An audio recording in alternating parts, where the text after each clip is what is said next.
Hi guys, and welcome to another surprise rendering tutorial. Who would have guessed it on this channel? Today's video is a very exciting video because I'll be showing you how to render a minimal site plan with textures and patterns. These plans look so professional and you see them all the time on architectural sites and magazines, and best thing is they're super easy but very tricky if you get the wrong colors, as you can lose the minimal effect. But let's be honest, here we are all just going to add our site plan straight from AutoCAD, but this video is meant to dilute ourselves into thinking we are actually going to Photoshop something today. So I'll be showing you today how to render a minimal site plan all in Photoshop step by step so that you can use for your next project. So let's get started.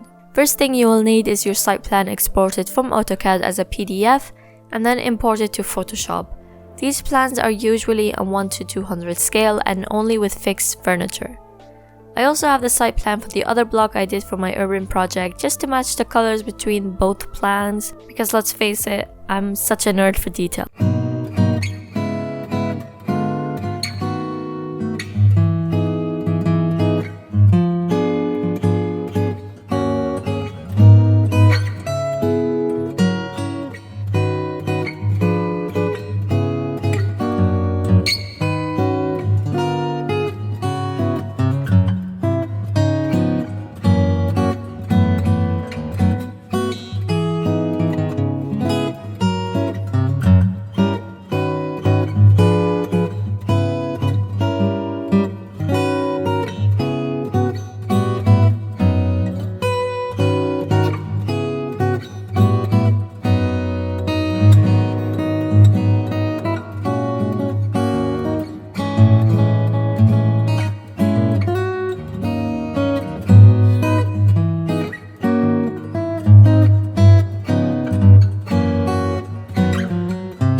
When you print this, the subtle difference in shade can really elevate your drawing instead of leaving it all in one shade or just purely a white background.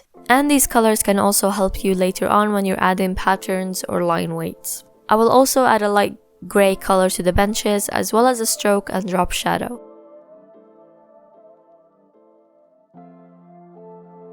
The good thing about this method is if you forget to select an area, you can just select your clipping mask and then painting over it with white. It will reveal all of the effects and add that area into your clipping mask.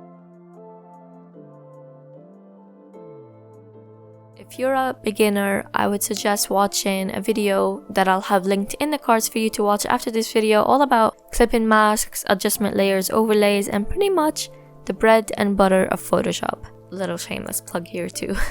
I will be selecting the private paths and embracing my inner Daniel Libeskind vibes and adding a diagonal pattern already installed into Photoshop to resemble a timber texture, instead of the mildly impractical way of adding your own textures. Emphasis on the mildly. You can then adjust the scale and opacity of this layer, which is super helpful, and then select all of the outdoor spaces and add a grid-like pattern to resemble tiles. This is truly when these plans shine, as the more textures you add, the more legible and interesting it looks. And the best thing is, it will work with any architecture and any plans. You just need to adjust the patterns and materials to suit your own concept. Selecting the layer of the color overlay we did earlier for the green space, if I can find it, I can then add a grass pattern. To turn any image into a pattern, you can follow these simple steps. All of the textures you would need, like flooring, materials, grass, and anything else from Google as seamless textures. Then we are going to open the image in Photoshop, go to Edit and Define Pattern. Once you finish with all your textures, you'll have a library of textures in your Photoshop. So if I select this area and then go to the pattern, you can see my current library. I will choose grass, and then you have a grass texture, and you can even change its scale or opacity. After we added the grass texture, we can then add a hues and saturation adjustment layer. And by pressing Alt between the layers, we can choose the effect to only affect the layers under it. God, that was a tongue twister. Reduce the saturation all the way to 0, resembling a 1920 black and white movie I make myself watch sometimes because they are supposedly classics. I'll also then start adding arrows to mark entrances, arrow the icon, and that's Oliver Queen, although I don't mind having him on my side plans. Red arrows for residential entrances and blue for commercial, but you can choose any colors to suit your style. Do go around making sure you have done the textures properly, because there is nothing more annoying than zooming in and finding those little annoying areas that weren't selected.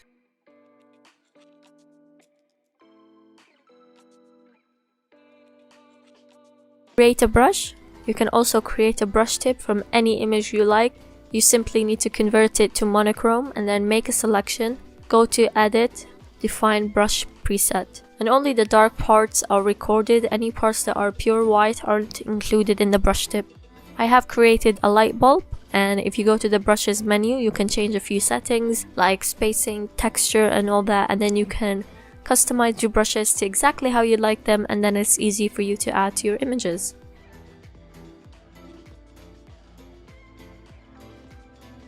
Before we start adding our trees or what looks like broccolis, we can then adjust the brush spacing from the brush manager here. And start adding your trees by pressing on Shift to keep a straight line, because honestly, I can't even walk in a straight line, let alone add trees in a straight line.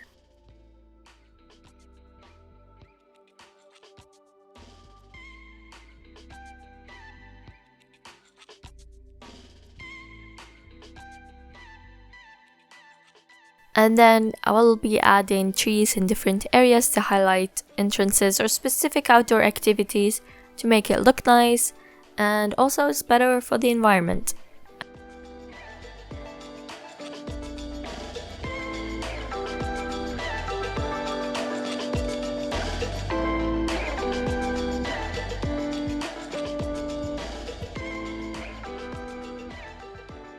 I'm then adding my victims into my site plan, copying them around and then cutting out some of them like the architectural serial killer that I am. I'm also trying to keep their shadows in the same direction as my drop shadow so it looks more natural and cohesive.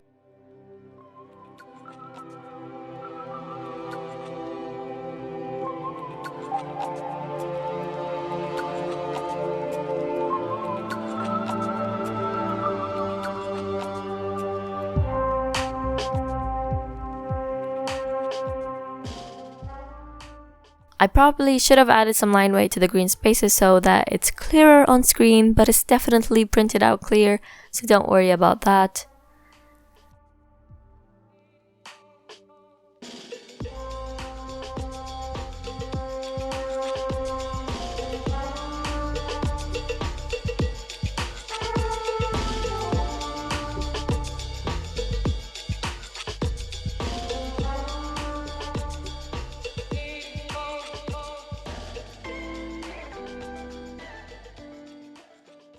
You can then add a car image on the roads, and you can definitely go for a better car than this scandalous yellow car I chose.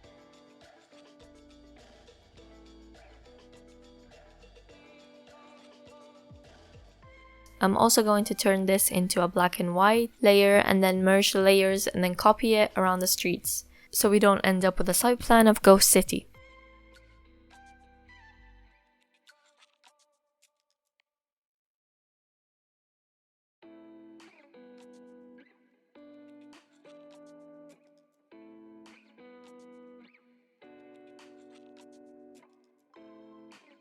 And that is basically it. In the end of your site plan should look minimal, professional, and it looks like you put so much effort into it when in fact, you did put a lot of effort. You watched a YouTube video to see how to do it, and then you spent half an hour recreating it. Give yourself the praise and encouragement. Give this video a like if you enjoyed it. Also, give it a dislike if you didn't enjoy it, because it lets me know who enjoyed it and who didn't. And also, leave a comment down below telling me your plans for the summer. I'm Rasha Shiruru, and I'll see you next time.